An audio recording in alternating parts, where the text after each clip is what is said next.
The Modern Man Tutorials. The fastest way to being a high value man. Well, the definition of a high value man, because still people don't understand what the term high value man means. It's not about being highly valuable to women. It's about being highly valuable to the world. It's your value as a man to the world. Not your value, not your that's why it's not high value husband or high value boyfriend. It's high value man. Just that. Single, right? Just singular is what I meant to say. Singular. A high value man. Right? And then you got some ladies out there like, oh, what about high value women? There's no such thing though of a high value woman. Right? Because y'all like to equate it to being equal to what constitutes a high value man.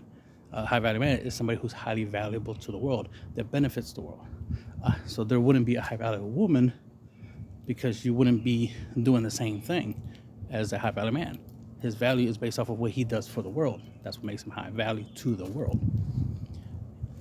On average, I'm gonna say, y'all ladies, biologically, naturally, right, y'all selfish. So y'all can't be high value women because you have to do things for the world, which y'all don't typically do.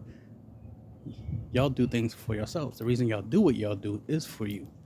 99% of what you do is for you. Even when y'all ladies argue like, oh, we don't wear makeup for you guys. We don't dress this way for you guys. We don't go to the gym for you guys. Yeah, we know you don't do those things specifically for us. You do those things for yourself because of the results, the reactions, the attention, the fact that we look at you, the fact that we talk to you, the fact that we interact with you, the fact that we get intimate with you. That's what's for you, right? So of course you go to the gym for you to get the benefits of being in shape. And what are the benefits of being in shape? Not confidence, not mental health, none of that. You can say it is, but it's not really that. It's for people to say nice things about you. Like, oh, you look good, you look great. It's for the compliments. It's for the positive feedbacks. That's why you hate it when you see negative comments or when somebody doesn't say you're pretty or when somebody doesn't give you a compliment. This is why we were, at a young age, guys, were taught to give girls compliments, right? To give the ladies compliments because they like it. Yeah. Just like young girls, right? Young ladies were taught to cook and clean because guys like that. Guys like it when a woman makes him a meal. Right? That's how we show kindness to each other. Women cook for us, we give them compliments. That's how we show kindness to one another. Appreciation. Right? So that's how we were taught. But of course, modern day times, so things are different. So with that, we gotta, start looking into why is it different, right? Why are we doing things differently now than we used to? Consider the fact that it worked. It wasn't a problem, a guy taking care of a woman taking care of a man, because we're human beings. We need each other to survive on this planet. We need each other to make the most. The fact that a lot of people, specifically females, right, feminists, want to make relationships into a kind of friendship thing. Kind of like we're roommates or partners, those types of talking points, which is ridiculous because it's like we're none of that. But anyway, I digress. Point is that, to be a high value man, because there's no such thing of a high value woman, right, is that you got to benefit the world. You got to be like Jeff Bezos, Elon Musk. You can disagree that those guys are high value, but they are highly valued. You can hate them. You can dislike them as personally as human beings, but what they've contributed, what they've done for the world, and what we benefit from. Because that's the thing about their value. Their value is determined by what they have done for us, right? If they did nothing for us, right? If Jeff Bezos didn't do Amazon, then he has no value. He's just some dude. But he's not just some dude. He's Jeff Bezos. You know, the CEO of Amazon, right? The creator of Amazon, right? Same thing with Elon Musk. If it wasn't for the, SpaceX and Tesla and PayPal, right? He would just be some dude who likes memes, and y'all wouldn't care. But the reason y'all know these guys' names is because they've done stuff to get your attention. They've done stuff that benefits you, right? So electric cars, spaceships, right? We got one day delivery of whatever you want to buy online. All thanks to these two guys. So to say they're not high value is ridiculous, because them two compared to you guys, y'all don't compare. Y'all ain't doing what Jeff Bezos is doing, and y'all ain't doing what Elon's doing. Y'all didn't provide nobody anything. So this idea that you got a lot of guys out here calling themselves high value, saying that they're high value, man, it's like ridiculous, because you're not. You can't be high value if you haven't contributed to the world in any meaningful way. That even if you were to die, that's the important thing, right? Is that your value has to be so high that after you die, you're still valuable. Even when you're dead, you're valuable.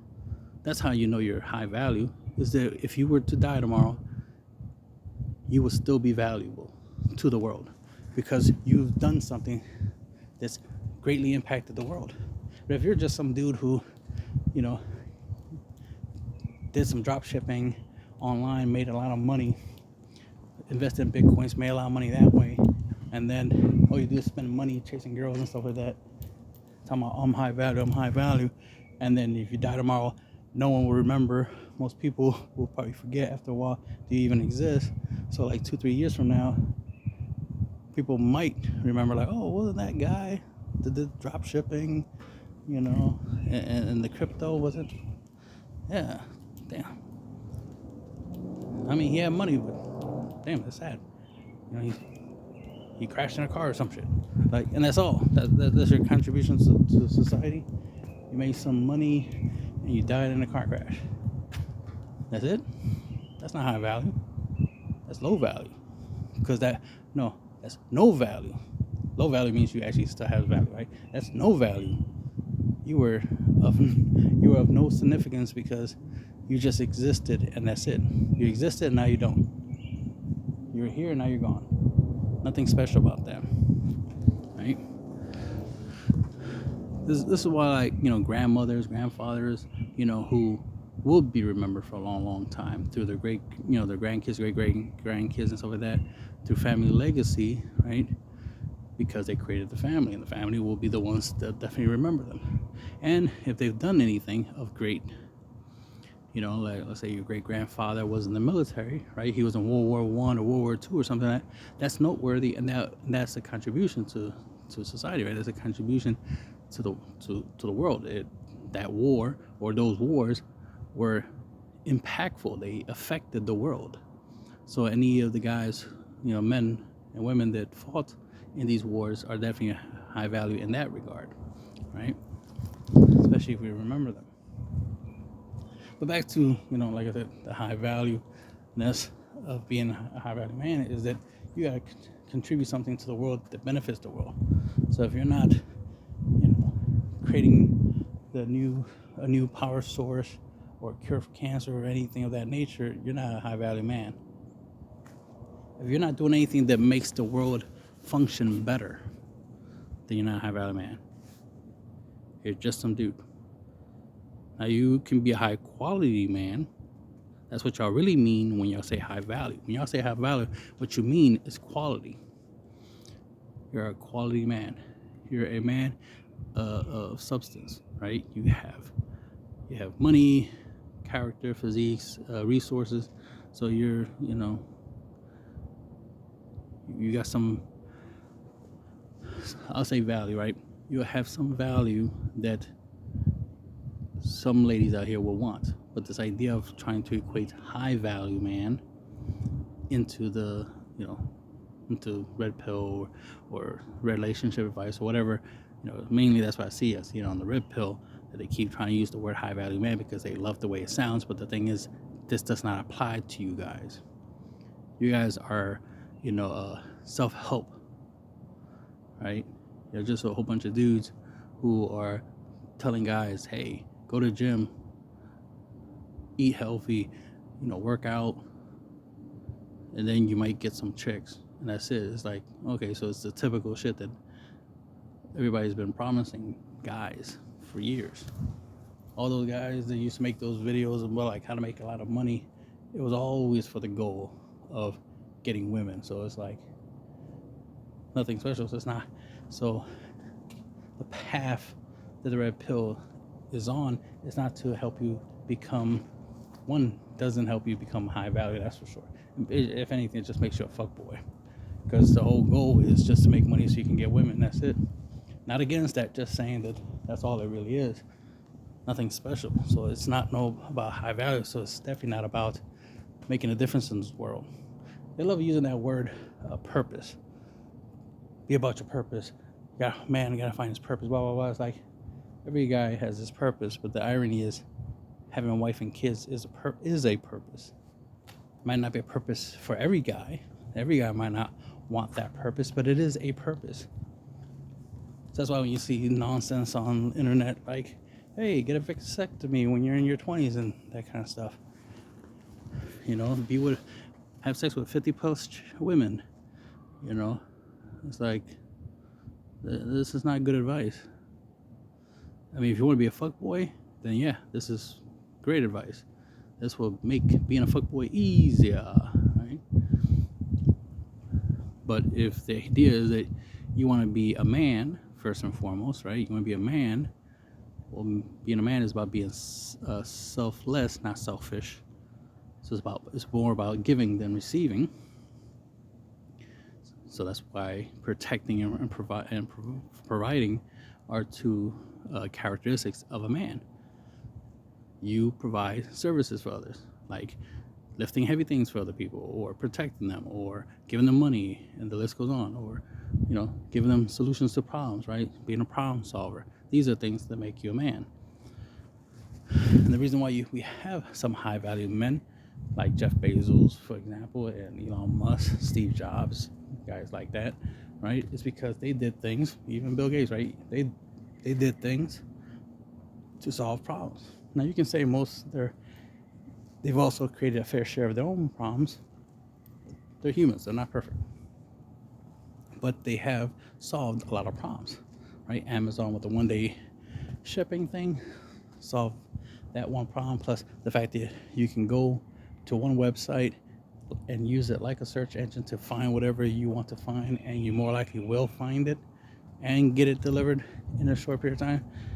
So the fact that you have one location where you can get almost everything you want, that solved a problem, right? That solved a simple problem. Just like traveling through space. Elon Musk is more likely going to be responsible for solving that problem. Him and his team. So that makes sense for them to be high value, because they're solving big problems. Whoever solves global warming would be high value, and the list goes on. You get the point. Whatever you do that greatly benefits the whole entire human race is what makes you truly high value, right? It's your ability to positively influence the world, so that way you can make the world a better place. I mean, you don't necessarily have to invent anything. I mean, ironically, there's some people who, just by talking, they have greatly influenced the world, greatly benefited the world through their talking. Like Jordan Peterson or something like that, have had a positive impact on the world. So hopefully this is probably like the fourth time I talked about, what a high value man is, where it's somebody who benefits the world. And part of that is, yes, you'll make a lot of money, typically.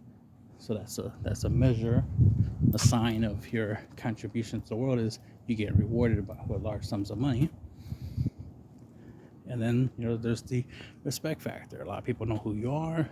Almost everybody on the planet knows who you are. And the list goes on what makes you very, very valuable to the existence in the world. Like I said, after you die, you still have impact. You still have value, even after you're not here anymore. That's high value. The fact that most of you guys, if you were to die tomorrow, it wouldn't matter. It's not like it's gonna have an effect on the world as much as you think it would. It more likely wouldn't, unfortunately. So let's hope that if you want to be high value, you understand it. And that's the main thing. Is like, understand that you got to do something that benefits the whole world to be high value. You're not high value just because you have a job and you go to the gym or you get a vasectomy or some dumb list of what makes you high value. It's like, no, what makes you high value ultimately, the main number one thing that makes you high value is that you benefit the world. You do something great. Nikola Tesla, definitely high value, and he died broke. He died with no money. He also died a virgin, but he's still high value. Why? Because of all the smartphone and everything around us. 80% of this world that we enjoy and benefit from, and will continue to benefit from, was from that one man. One man. So he's definitely high value, because we're still benefiting from him even when he's not here now. The fact that people talk about him, people make videos about him, shows that he's high value. Like I said, if you die tomorrow, ain't gonna really be no videos about you. Ain't nobody really gonna be talking about you. Ain't nobody gonna name their company after you. You know, ain't nobody gonna do much about you. You're not that high value if the world easily forgets you. So if you're easily forgettable, you're not high value.